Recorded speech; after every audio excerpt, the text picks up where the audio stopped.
conforme a esas presuposiciones, vienen a las Escrituras con su teología predigerida y su entendimiento de la doctrina quizás del pasado y quieren forzar la palabra de Dios en eso.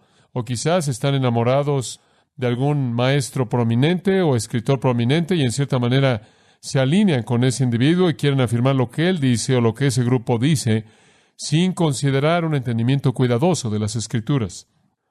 Obviamente, se ha hecho un daño severo a la obra de Dios, un daño severo se ha hecho en contra de la Iglesia de Jesucristo mediante la mala interpretación de la Escritura. Y hay tantas malas interpretaciones de la Escritura bajo el nombre del cristianismo que la mayoría de la gente no cristiana asume que no hay una interpretación correcta de la Biblia. ¿No es justo decir eso? La mayoría de la gente no cristiana diría, bueno, es la interpretación personal de todo mundo, eso es obvio porque hay tantas perspectivas. Y eso es algo más bien extraño, porque en la mayoría de los casos, si usted es, por ejemplo, un musulmán, usted está encerrado en una perspectiva bastante clara y común de los escritos musulmanes que tienen autoridad. Y en esencia son aceptados de manera universal y entendidos de la misma manera. Si usted es un mormón, no hay muchas variaciones en cómo las Escrituras deben ser interpretadas y qué doctrinas son creídas. Si usted es un testigo de Jehová, sería lo mismo. Si usted está en la ciencia cristiana o en cualquier otra de las sectas cuasi cristianas, hay una uniformidad mucho mayor. Inclusive dentro de la Iglesia Católica Romana hay mucho menos confusión acerca de lo que la Iglesia enseña de lo que hay en el cristianismo evangélico y verdadero.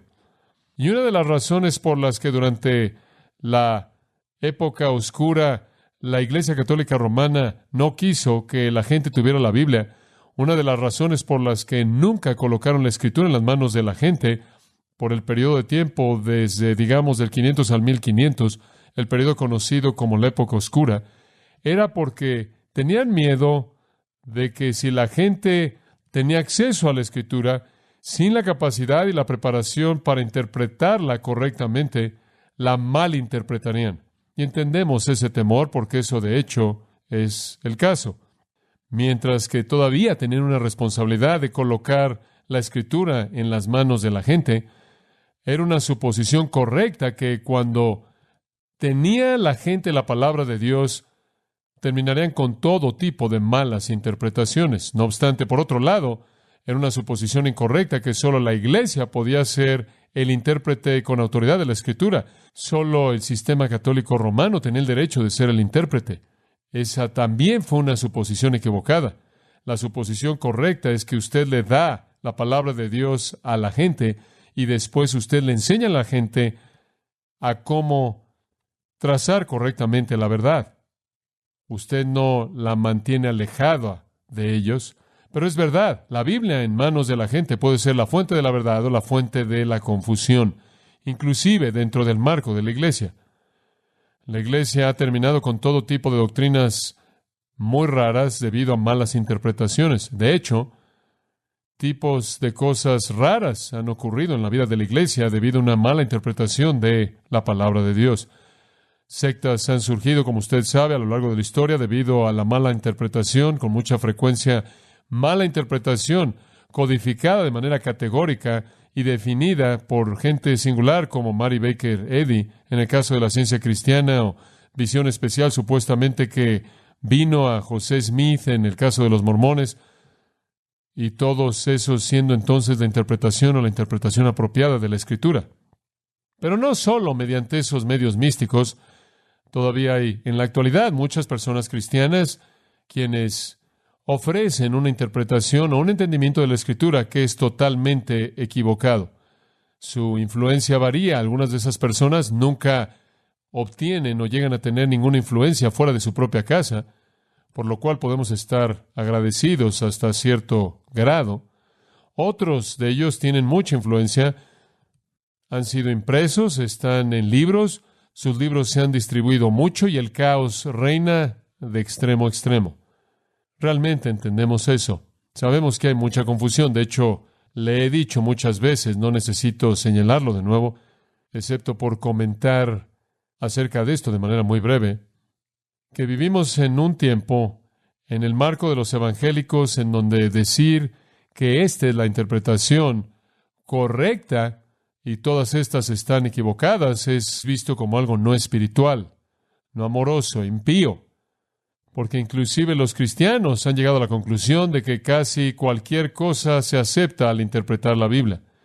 Supuestamente debemos tolerar a la gente que cree en la cruz, por ejemplo, que Jesús se convirtió en un pecador y tuvo que ir al infierno y sufrir por los pecados de él. Supuestamente debemos abrazar a esas personas como nuestros hermanos cristianos y tolerar eso.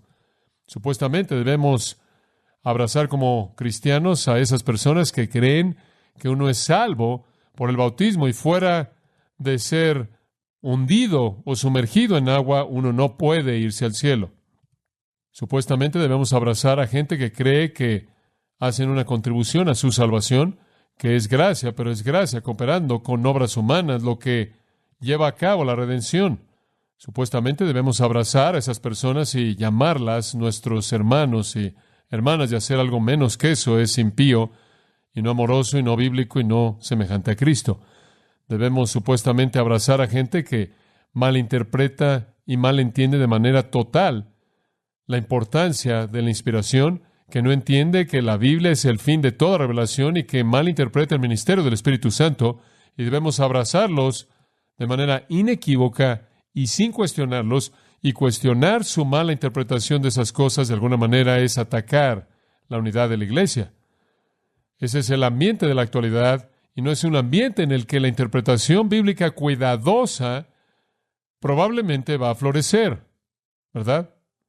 Porque la interpretación bíblica cuidadosa, por naturaleza, es divisiva, porque si usted llega a una conclusión correcta de las Escrituras, entonces todo lo demás está mal. Y entonces no es un tiempo para esto desde el punto de vista del ambiente del cristianismo en la actualidad, pero ciertamente es un tiempo para esto desde el punto de vista de Dios, quien nos manda a conocer su palabra y trazarla de manera correcta.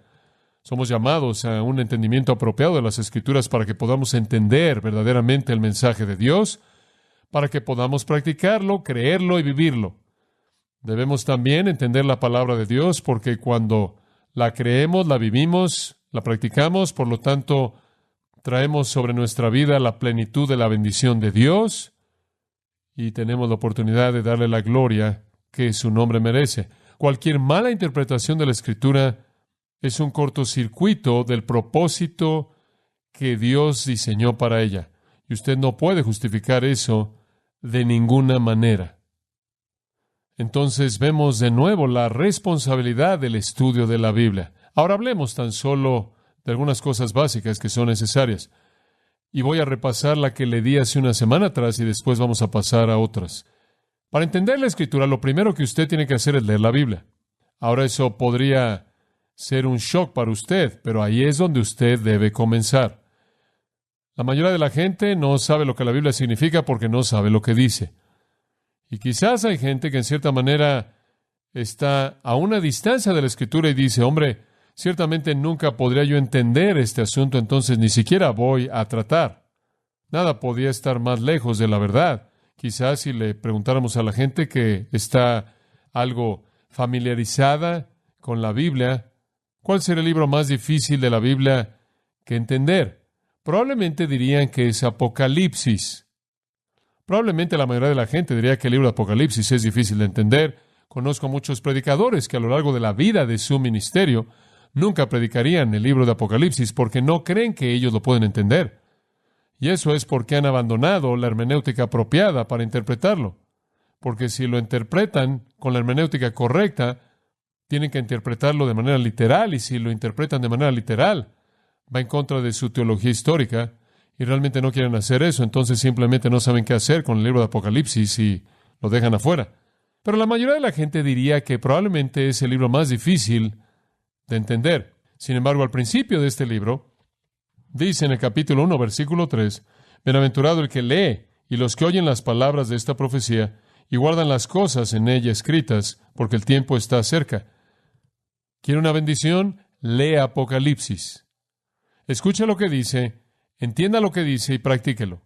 Ahora, yo creo que el libro de Apocalipsis puede ser entendido si usted tan solo lo lee.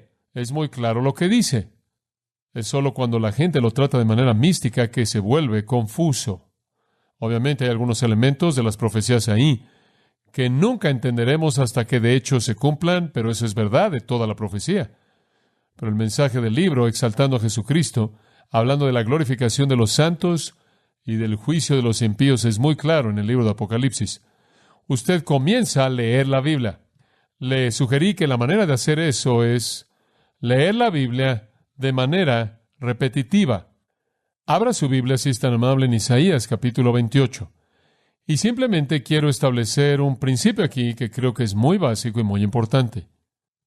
Isaías capítulo 28. Supongo que si usted le fuera a preguntar a los judíos del día de Isaías, ¿en dónde estaban en la escala de madurez espiritual? Se habrían colocado a sí mismos a un nivel bastante elevado, habiendo recibido los oráculos de Dios, teniendo la ley de Dios y teniendo los diferentes escritos santos que les habían sido concedidos y las palabras de los profetas que les habían llegado, y ciertamente incluido en eso está el ministerio de predicación de Isaías. El pueblo de Israel se habría presentado a sí mismo como estudiantes de la revelación de Dios, estudiantes de la escritura revelada del Antiguo Testamento. Se habrían presentado a sí mismos como aquellos que tenían el conocimiento de Dios y la sabiduría de Dios y que entendían a Dios y su verdad. Pero esa no era la manera en la que Dios lo vio. Dios los vio no como maduros, sino como totalmente inmaduros. Él los vio no como adultos en términos de entendimiento, sino como infantes en términos de entendimiento. Y entonces Isaías les habla en ese sentido en el capítulo 28, versículos 9 y 10. ¿A quién se enseñará ciencia? ¿O a quién se hará entender doctrina? Hablando de Dios. ¿A los destetados? ¿A los arrancados de los pechos? Porque, versículo 10, mandamiento tras mandamiento, mandato sobre mandato, renglón tras renglón, línea sobre línea, un poquito allí, otro poquito allá, porque en lengua de tartamudos y en extraña lengua hablará este pueblo. Ahora, cuando Dios procedió a hablarle a su pueblo Israel mediante el profeta Isaías, Él tuvo que hablarles como si fueran tan solo infantes, como si acababan de ser destetados, como si se les acababa de quitar la leche. Eran infantes y tenían que ser tratados como infantes. ¿Y cómo enseña usted a un infante? ¿Cómo instruye usted a un infante en conocimiento? ¿Cómo le enseña a un niño cuando están en su infancia, cuando apenas están comenzando a tener la capacidad de aprender? Usted les enseña de esta manera. Mandamiento tras mandamiento, mandato sobre mandato, renglón tras renglón, línea sobre línea, un poquito allí, otro poquito allá. El meollo, repetición. Repetición simple. Repetición una y otra y otra y otra vez es como los pequeños comienzan a aprender. Así es como el pueblo de Dios tiene que aprender. Usted entra al reino de Dios, por así decirlo, según Mateo 18. Si podemos extender esta metáfora hasta el Nuevo Testamento, usted entra como un niño, usted es un niño de Dios y usted tiene ciertas características semejantes a las de un niño. Una de ellas es que usted necesita aprender la verdad de Dios y usted tiene que aprenderla por repetición. Es verdad de cualquier cosa que aprende. Usted la aprende por repetición. Inclusive como un estudiante en seminario, puedo regresar a los días cuando estaba esforzándome por aprobar exámenes en el seminario y mostrar mi capacidad en las diferentes cargas de los cursos que tuve que tomar y mostrar una capacidad a un nivel que pudiera alcanzar la calificación que quería alcanzar y proceder hacia mi graduación. Y me di cuenta que la única manera en la que realmente podía retener lo que era necesario retener era mediante la memorización constante, la repetición constante en mi estudio. Así es como todos aprendemos. Usted aprende por la repetición, una y otra y otra y otra vez. Y conforme usted lee la Biblia, eso es lo que sucederá.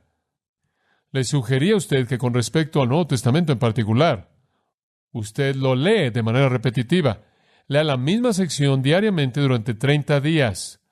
Tome unos 7 capítulos o algo así, algunas veces un poco más, quizás un poco menos. Si usted está leyendo un libro como Filipenses, que únicamente tiene 4 capítulos, Entonces lea 4 capítulos diariamente durante 30 días. Si usted está leyendo un libro como Juan, divídalo en 3 secciones de 7. Lea 7 durante 30 días. La siguiente 7 por 30. La siguiente 7 por 30. En 2.5 años usted puede cubrir el Nuevo Testamento entero de esa manera. Esa lectura repetitiva hará que usted se acuerde de lo que ha leído. Ahora usted dice, bueno, conforme avanzo a lo largo del Antiguo Testamento, hago lo mismo. No, simplemente léalo de una manera narrativa. Y cuando usted acabe, regrese y vuélvalo a leer. Y después regrese y vuélvalo a leer. Usted no puede recordar el volumen vasto de detalle y la amplitud del Antiguo Testamento, pero le recuerdo esto, que los temas del Antiguo Testamento y los temas del Nuevo Testamento son muy claros y no son muchos. ¿Se acuerda usted de lo que le dije eran los temas básicos de la Escritura? En primer lugar, la Escritura es el descubrimiento personal de Dios. Nos dice acerca de Dios. Entonces, conforme usted lea a lo largo de las Escrituras, puede comenzar en Génesis y leer a lo largo del Antiguo Testamento, señale en su mente todo lo que es verdad acerca de Dios. Y usted se va a dar cuenta que hay cosas que son repetidas una y otra vez. Que Dios es sabio, y Dios es poderoso, y Dios es el creador, y Dios es un juez, y Dios es justo, y Dios es misericordioso y demuestra misericordia. Usted lo ve aquí, lo ve allá, lo ve aquí, lo ve allá. Y entonces hay una repetición de eso a lo largo del Antiguo Testamento. Todo libro no descubre algún tipo de revelación totalmente nueva que nunca antes había sido conocida, sino que más bien desarrolla o presenta de una nueva manera, en un nuevo ambiente, en un nuevo contexto, en una nueva experiencia, quién es Dios, de tal manera que usted está oyendo acerca de Dios una y otra y otra y otra vez. En segundo lugar, dijimos que la Biblia señala que Dios tiene una ley que el hombre viola y, como resultado de eso, él sufre la maldición de Dios.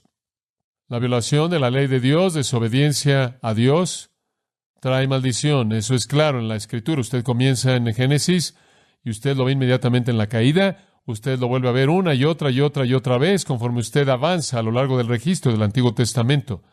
A donde quiera que usted va a encontrar el mismo tema básico. Ilustración tras ilustración tras ilustración. En tercer lugar, dijimos que para aquellos que guardan la ley de Dios y obedecen la ley de Dios, hay bendición prometida. Usted verá eso repetido una y otra vez. En donde está el honor de Dios, la adoración de Dios, en donde el pecador reconoce su pecado y viene a Dios y busca glorificarlo y honrarlo y cree en Él y confía en Él y le obedece, habrá bendición de manera repetida. En el Antiguo Testamento ese registro es desarrollado. El cuarto gran tema del Antiguo Testamento es que hay un Salvador que está por venir. El hombre está en una necesidad desesperada. Él es culpable ante un Dios santo. Debido a su pecado, él no puede hacer nada por esto por sí mismo. Alguien debe venir a pagar el castigo por el pecado del hombre.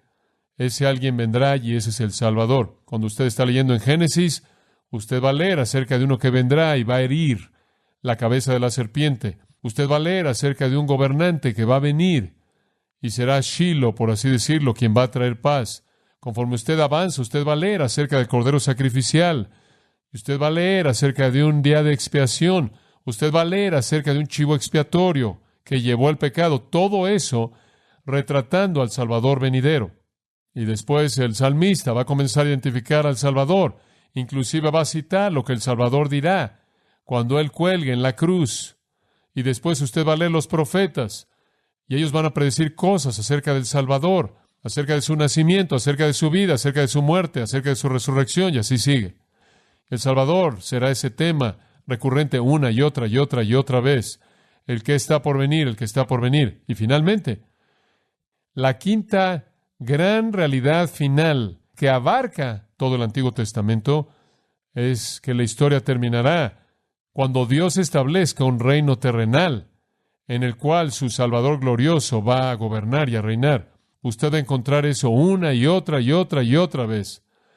Dios va a tomar de regreso la tierra, el paraíso será recuperado. Esos son los 5 grandes temas que abarcan el Antiguo Testamento y, claro, a lo largo del Nuevo Testamento también. Entonces, cuando usted lee el Antiguo Testamento, simplemente siga leyendo y leyendo y leyendo. Usted puede colgar todo lo que usted lee en esos 5 ganchos. Entonces hay repetición. Solo están esos pocos temas en la Biblia.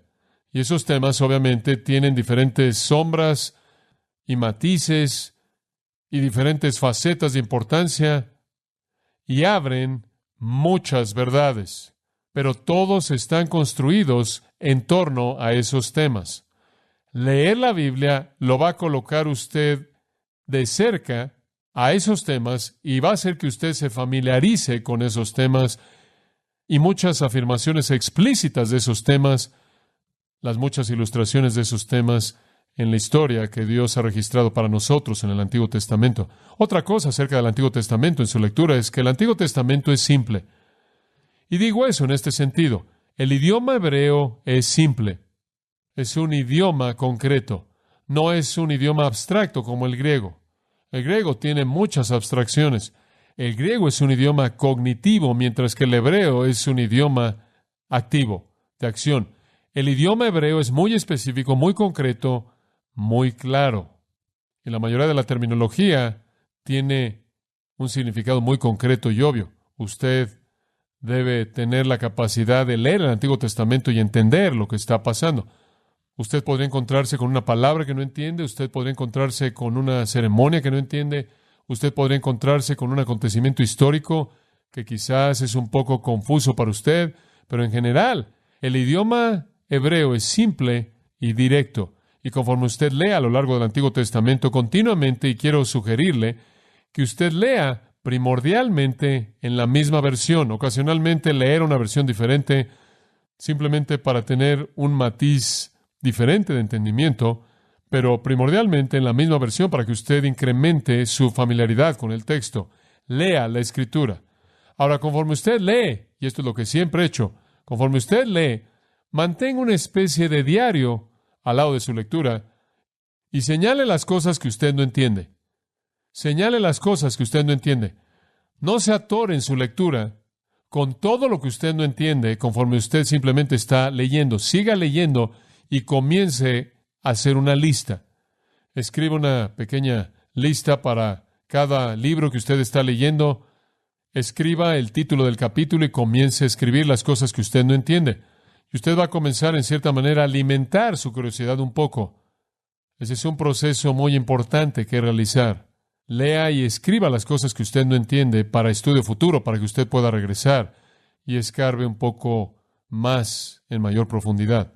Ahora, en el Nuevo Testamento, conforme usted está leyendo, lo que le dije que hiciera era tomar una tarjeta pequeña o algún tipo de tarjeta, como una pequeña nota o post-it o lo que usted quiere usar, y escriba el tema de todo capítulo. Escriba el tema de todo capítulo.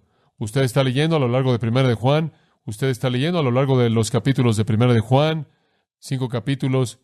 Usted le da un pequeño título a cada uno de esos 5 capítulos, lo cual planta en su mente lo que hay en ese capítulo. Memorice eso en los 30 días que está leyendo 1 de Juan. Manténgalo en su memoria, regrese y repítalo, y usted siempre va a saber en dónde están las cosas en la Biblia. Usted las puede encontrar fácilmente. No hay sustituto para esto. Es casi imposible calcular, por ejemplo, el número de sermones que alguien como Juan Wesley predicó. He oído los números arriba de 30, 40,000 sermones que él predicó. Está registrado en la historia que Juan Wesley, claro, predicó todo el tiempo. Algunas veces él predicó desde el amanecer hasta el atardecer, día tras día, tras día, tras día. Él predicó miles de sermones. De hecho, solía preguntarme cómo es posible que el hombre podía predicar esa cantidad de sermones.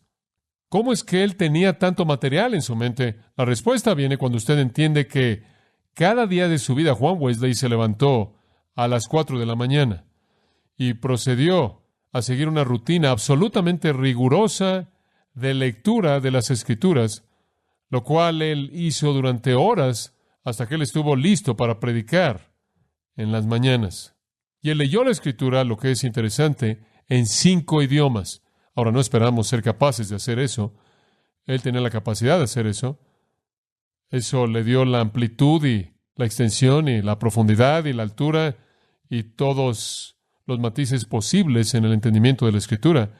Él era un hombre que literalmente estaba estallando con el conocimiento de la Escritura, lo cual alimentó esta capacidad inmensa que él tenía para predicar. Todo comienza con leer la Escritura de manera repetitiva. Uno de mis grandes maestros y el hombre que me influenció de manera tan maravillosa, el Dr. Charles Feinberg, quien fue en muchas maneras mi mentor, está ahora con el Señor, pero él en cierta manera fue mi héroe espiritual cuando hablamos de conocer la Biblia. Él conocía la Biblia también. Si había un hombre que no necesitaba leerla, él no necesitaba leerla. Él conocía prácticamente todo el Antiguo Testamento en hebreo. Él se había memorizado secciones enormes del Antiguo Testamento en hebreo y él tenía una mente tan increíble. No sé cuál era su coeficiente intelectual, pero él tenía esa memoria fotográfica de la que algunas veces la gente habla. Nunca pareció olvidarse de nada. Él tenía una mente inmensa, sin embargo, su hábito rutinario era leer a lo largo del Antiguo Testamento y el Nuevo 4 veces al año.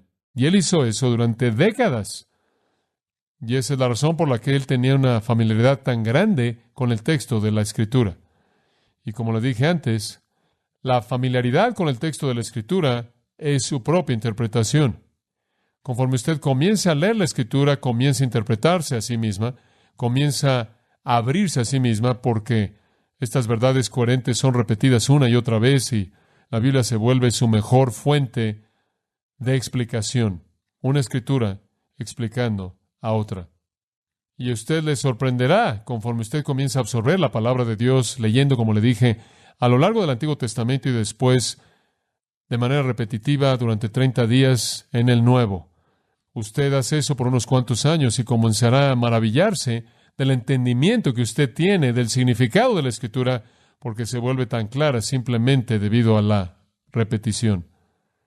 Y, como le he dicho antes, simplemente lo voy a repetir de nuevo de manera breve. A mí me gusta interpretar la Biblia con la Biblia. Esa es la mejor fuente de interpretación. Y en la mayoría de los casos usted puede hacer eso. En otras palabras, nada en la Biblia está aislado de manera tan distante que usted tiene que interpretarlo en su propio contexto y no más allá de ese contexto.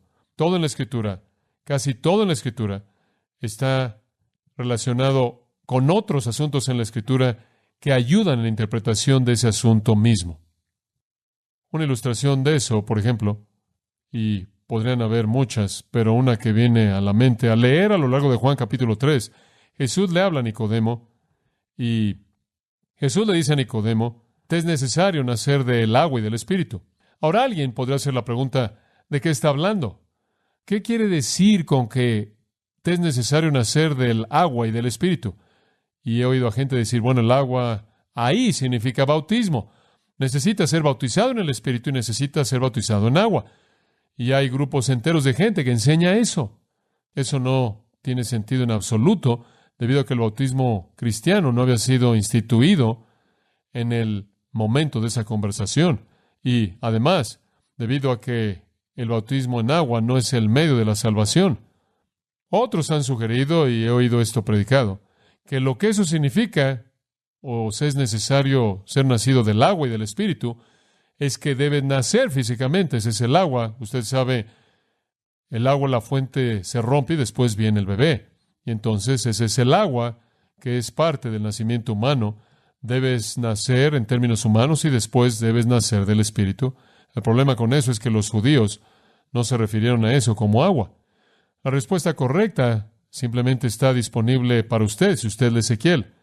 Porque en la profecía de Ezequiel, capítulo 36, Ezequiel dice, viene un nuevo pacto y en ese nuevo pacto Dios va a quitar el corazón de piedra de su carne y les va a dar un corazón de carne, un corazón tierno. Él va a colocar su espíritu dentro de ustedes y va a rociar agua sobre ustedes y los va a lavar. Y si usted avanza aún más en el Nuevo Testamento, usted va a descubrir que ese es el lavamiento del agua de la palabra. De eso está hablando. La Escritura da su propia explicación. Usted no necesita una explicación médica, una explicación clínica, y usted no necesita algún tipo de explicación eclesiástica. La Biblia misma es su mejor intérprete. Me acuerdo cuando estaba estudiando las epístolas de Pedro y estaba hablando de una frase muy interesante en Primera de Pedro, Primera de Pedro 1:2, para que obedezcáis a Jesucristo y seáis rociados con su sangre. Y leí esa frase y pensé, ¿qué significa eso? Y comencé a leer en comentarios y no podía encontrar algo que me satisfaciera. Encontré todo tipo de explicaciones. Y conforme comencé a estudiar, encontré ese mismo concepto en el capítulo 24 de Éxodo. Debido a que estaba familiarizado con lo que Éxodo dijo, regresé a Éxodo capítulo 24, versículos 3 al 8. Encontré una ceremonia entera y una ceremonia cuando el pueblo de Israel declaró su obediencia a Dios y que serían fieles a la palabra de Dios.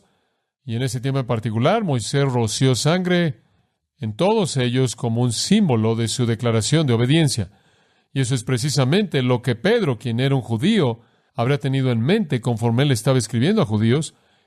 Él les habría estado diciendo que cuando reconoces a Jesucristo como Salvador, eres como esos de la antigüedad, afirmando tu obediencia en un sentido simbólico, siendo rociado con su sangre en lugar de la sangre de un sacrificio, en el caso de Éxodo 24. No necesito entrar en más detalles, fuera de decir que Éxodo 24 provee un entendimiento claro de lo que 1 Pedro 1:2 está diciendo. Entonces, ser un estudiante de la Biblia, en primer lugar, es entender toda la Escritura mediante una lectura repetitiva.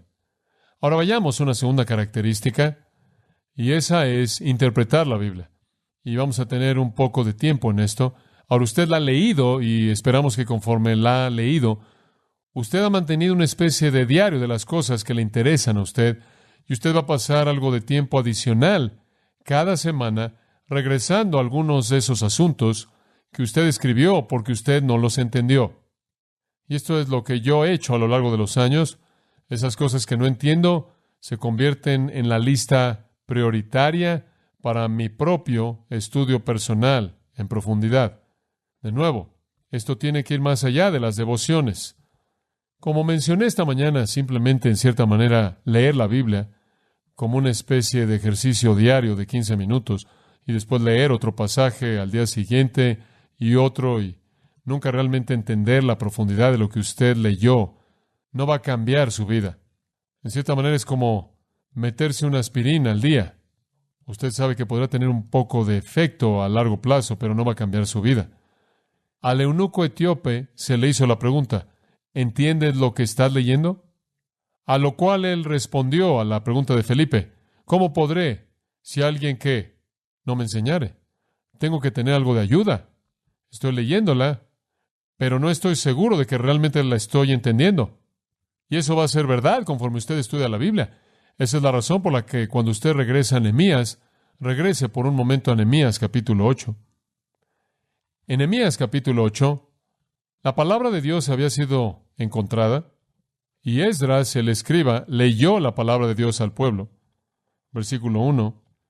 Y se juntó todo el pueblo como un solo hombre en la plaza que está delante de la puerta de las aguas.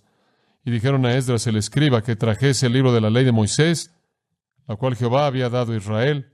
Y el sacerdote Esdras trajo la ley delante de la congregación, así de hombres como de mujeres y de todos los que podían entender, el primer día del mes séptimo.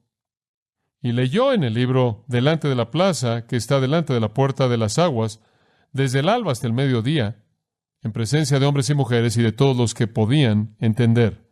Y los oídos de todo el pueblo estaban atentos al libro de la ley. Ahora, estuvieron ahí por lo menos 6 horas, de pie, en la plaza, escuchando 6 horas de lectura bíblica. Eso me dice que tenían una capacidad de atención que nuestra sociedad no conoce. Y estuvieron atentos todo el tiempo. Y el escriba Esdras estaba sobre un púlpito de madera.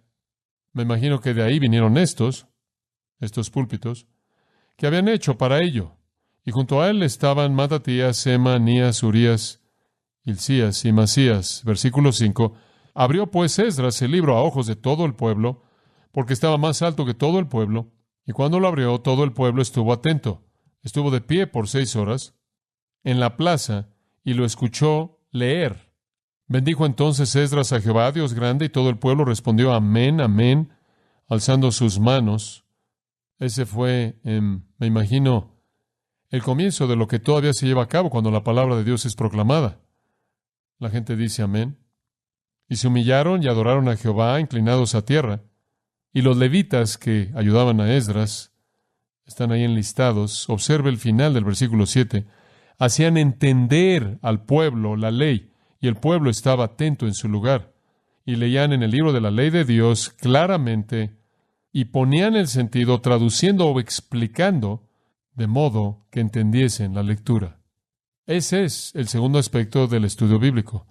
Usted escucha, oye, usted absorbe lo que puede y después va más allá de eso. ¿Qué dice la Biblia? Primera pregunta, ¿qué dice la Biblia? Segunda pregunta, ¿qué significa por lo que dice? ¿Qué significa por lo que dice? Esto es trazar la verdad de manera correcta. Esto es cortarla derecho. Y esto es absolutamente necesario si las partes van a encajar como un todo. Si usted no corta los pedazos de manera correcta, usted no puede unir el todo. La otra noche estábamos teniendo una discusión en la Junta de Ancianos, la cual pensé que fue una discusión muy útil, acerca de teología. Y hay muchas personas que dirían, yo rechazo la teología sistemática y acepto la teología bíblica. Bueno, quiero ser conocido como un teólogo bíblico. En ese sentido, su teología parte del texto. Su teología es desatada a partir del texto. Su teología emana del texto de la Escritura. Usted no debe desarrollar un sistema de teología y después imponerlo como un filtro en la Biblia. Usted debe ser un teólogo bíblico. Y eso quiere decir que la teología emana del texto, emana de los versículos mismos. Pero escuche con mucha atención. Eso no está en conflicto con la teología sistemática. Podría estar en conflicto con el concepto clásico de teología dogmática, el cual es un sistema teológico eclesiástico impuesto sobre la Biblia y la gente. Podría estar en conflicto con la teología dogmática, el cual es un término técnico para eso, pero no está en conflicto con la teología sistemática. Le voy a decir lo que quiero decir. Cuando usted ha cubierto toda la Biblia y ha visto toda su verdad y ha dicho todo lo que Dios quiere que sea dicho, cuando usted terminó, ese será un sistema de verdad perfecto, sin falla, que no tiene contradicciones. Tiene que ser sistemático, porque Dios es un Dios de orden absoluto. Entonces, como estábamos diciendo la otra noche, es simplista decir, rechazas la teología sistemática. No puedes decir eso. Usted puede decir rechazo un filtro teológico no bíblico o teología dogmática desarrollada por algún concilio eclesiástico o algunas personas o alguna persona que es impuesta en la Escritura. Pero cuando usted ha realizado todo su trabajo en la teología bíblica, lo que da lugar es a una teología perfecta, ordenada, en armonía, sin contradicciones, lo cual es un sistema perfecto. Alcanzar todo lo que refleja de manera perfecta la naturaleza de Dios. Entonces, estamos tratando de llegar a un entendimiento así, claro, amplio y completo de lo que la Biblia enseña desde Génesis hasta Apocalipsis, de tal manera que podemos decir, aquí está, en su orden perfecto y armonía perfecta, interrelación perfecta, sin contradicción. En ese sentido, reconocemos la teología sistemática. No es el intérprete de la Escritura, sino es el resultado de una interpretación apropiada de la Escritura. Cuando usted va a la palabra de Dios, con las herramientas exegéticas, con un enfoque expositivo, y entiende usted su verdad, al final estará en armonía perfecta. Y también eso es parte de creer en lo que llamamos analogía a Escritura. Eso quiere decir que la Escritura es coherente consigo misma, análoga a sí misma, y no se contradice en sentido alguno. Hay misterios, sí, no entendemos. Hay cosas que son contradictorias aparentemente para nosotros, pero en realidad no son contradictorias en absoluto, porque Dios es un Dios de orden, no un Dios de confusión.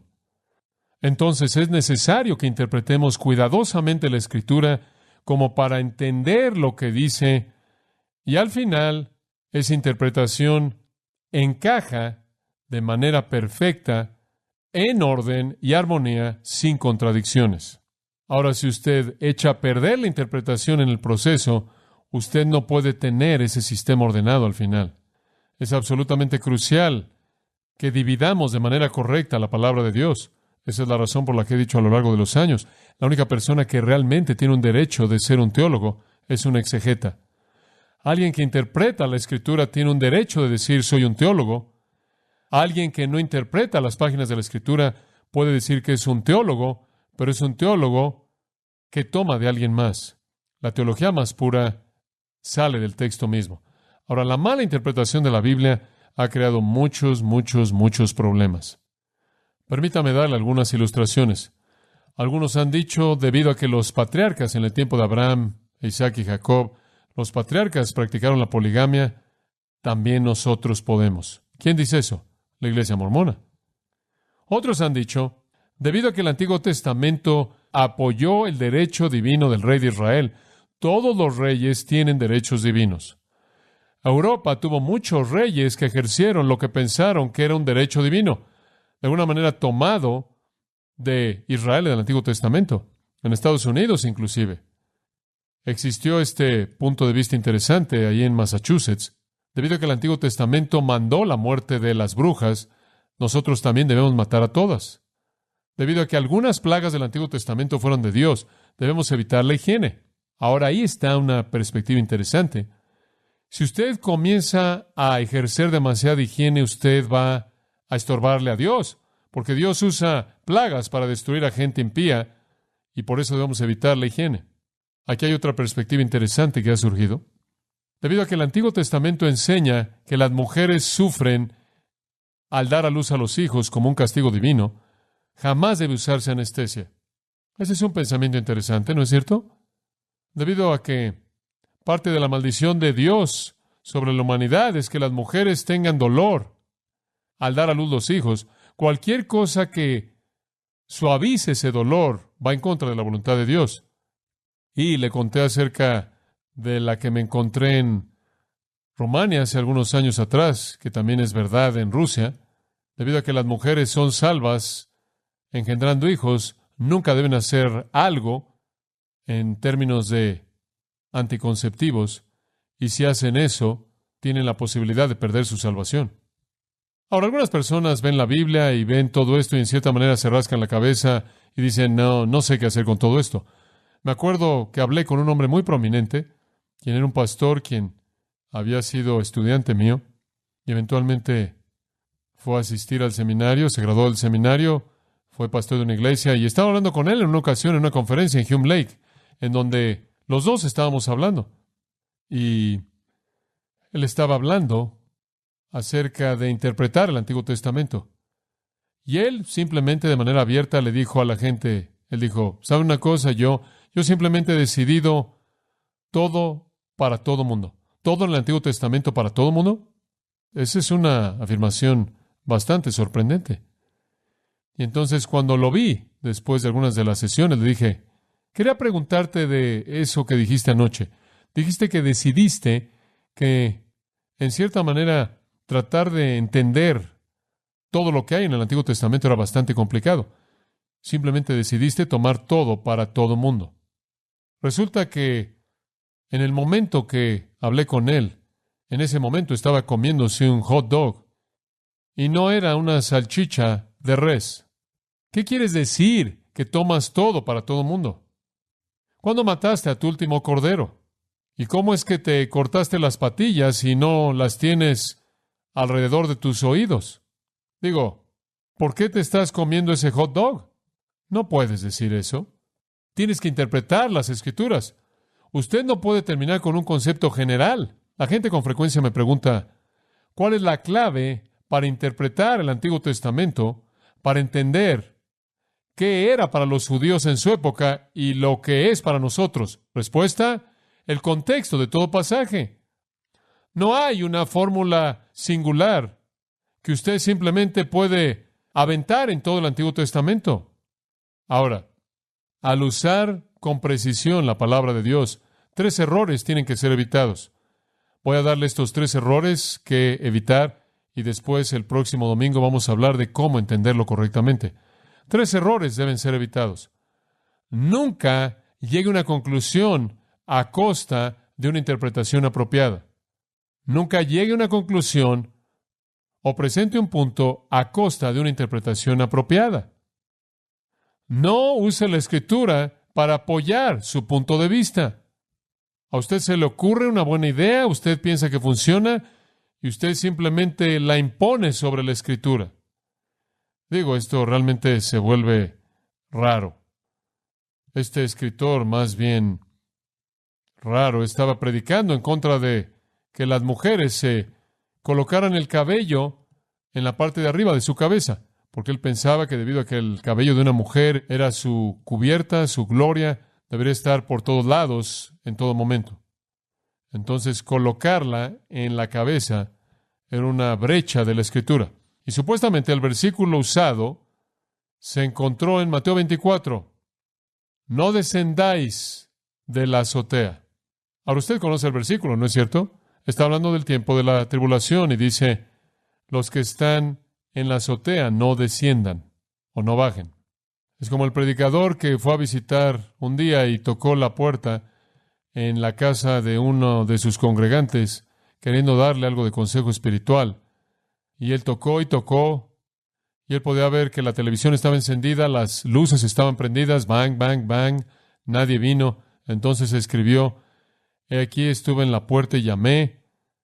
Si algún hombre hubiera oído mi voz y hubiera abierto, hubiera entrado y hubiera cenado con él. Lo pegó ahí en la puerta. El domingo vino una mujer y le entregó una nota que decía Génesis 3:10. Estaba desnudo y me escondí. Bueno, supongo que hay usos raros de la Escritura como esos, porque esa es una manera rara de ilustrar el punto. La Escritura se usa de manera torpe, esa es una cosa. La Escritura es usada de manera inapropiada. La Escritura es manipulada. Me acuerdo leer de una interpretación judía, de intérpretes judíos de la Escritura de hace mucho tiempo atrás.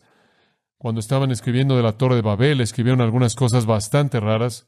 Habían algunos rabinos que estaban muy preocupados porque la gente en Israel no se preocupaba y no le mostraba amor hacia la gente.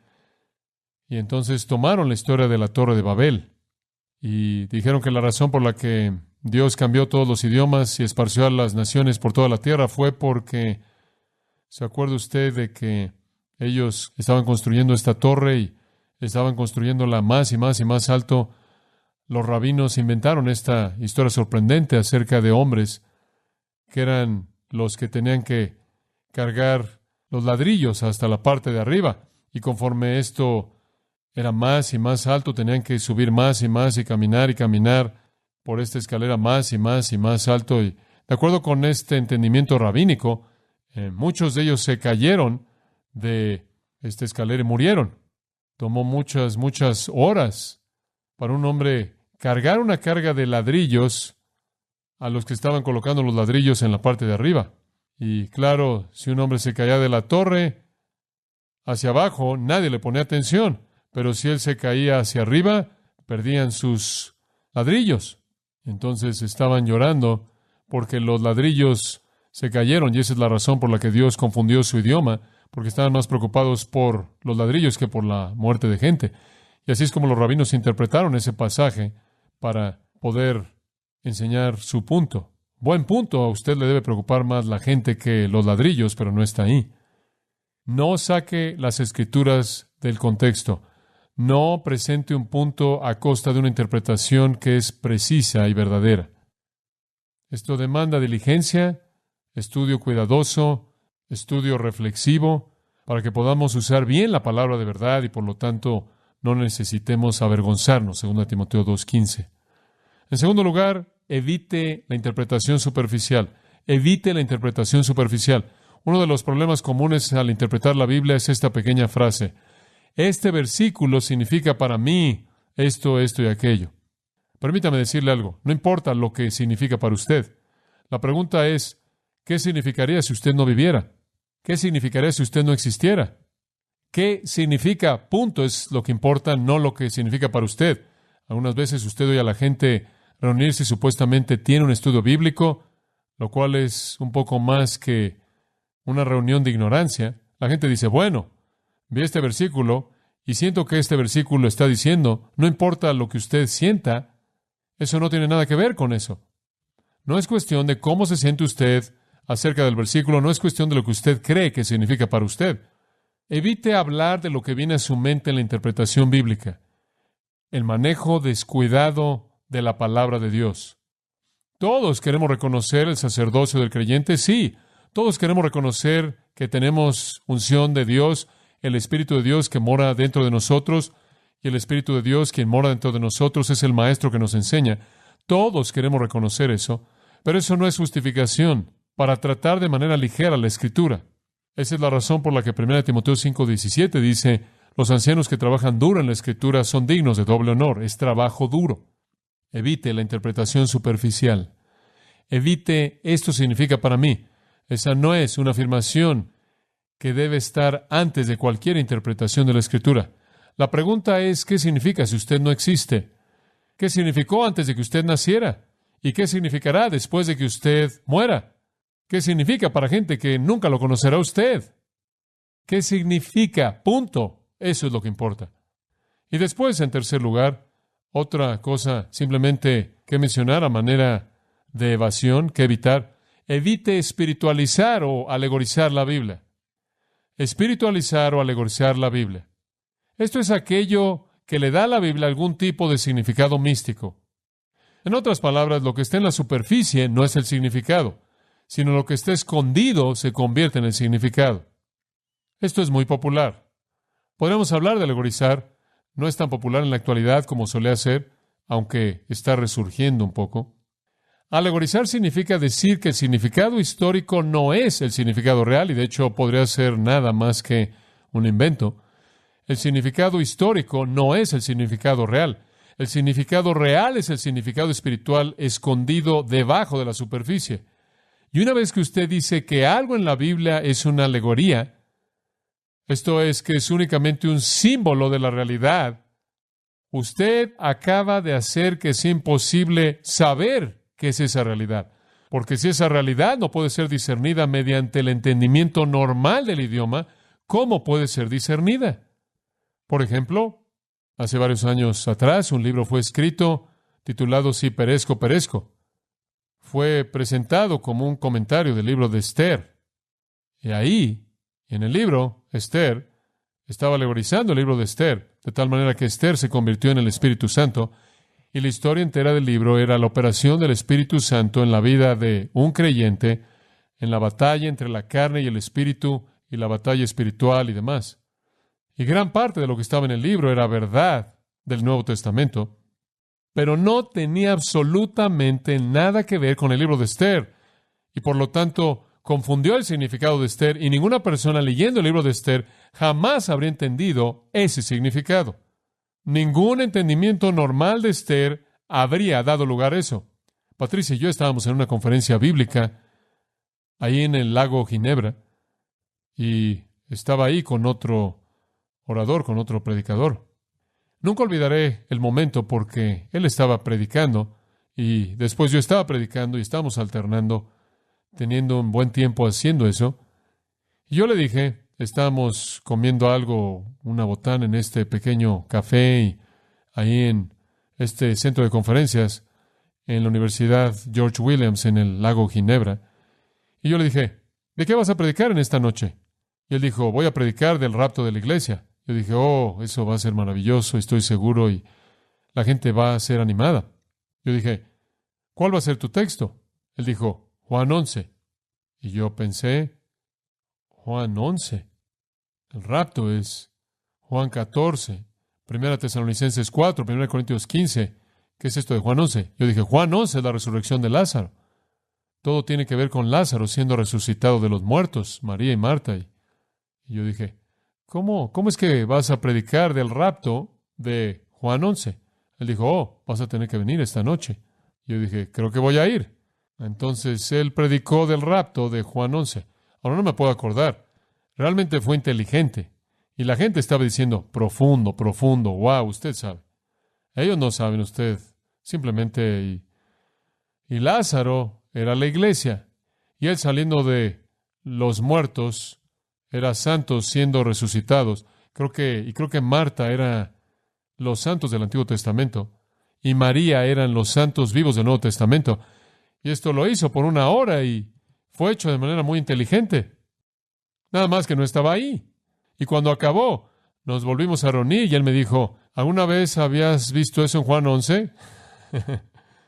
Y yo dije, nadie jamás ha visto eso en Juan 11. Y al día siguiente, cuando nos levantamos para hablar, él dijo, ¿sabes una cosa? Recibí una felicitación maravillosa ayer. John MacArthur dijo que nadie jamás antes de mí había visto eso en Juan 11. Ahora, yo creo en el rapto de la iglesia. No está en Juan 11. Hay cosas